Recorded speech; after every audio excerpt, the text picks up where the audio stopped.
2024 সালে আমি বেশি কিছু ওকরাতে পারিনি। কিন্তু আমার কিছু ব্র্যান্ডের সাথে কাজ করার ড্রিম ছিল। আর তার মধ্যে আমার একটা ড্রিম কোলাবোরেশন সফল হয়েছিল 2024 সালে। তো আজকে সেটারই ব্লগ তোমাদের সাথে শেয়ার করব। তো এই দিন আমার কাজ ছিল একদম বারাসাতের মোড় মাথায়।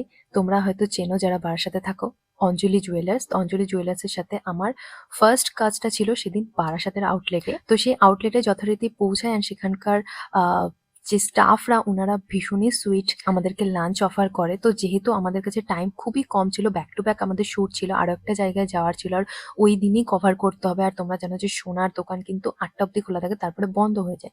তো আমাদেরকে 8টার মধ্যে র্যাপ আপ করতে হবে বলে আমরা একটু খাওয়ার টাইম পাইনি। আমরা জাস্ট ওটাকে পার্সেল করে নিয়ে চলে গেছিলাম। অন দ্য ওয়ে খেতে খেতে চলে গেছিলাম। অ্যান্ড আমাদের নেক্সট লোকেশন ছিল সোদপুরের অঞ্জলি জুয়েলার্সে। তো সেখানে গিয়ে যথারীতি আমাকে আউটফিটটা চেঞ্জ করে নিতে হয়, যেহেতু সেম আউটফিটে দুটো রিলস অবভিয়াসলি শ্যুট করা যাবে না।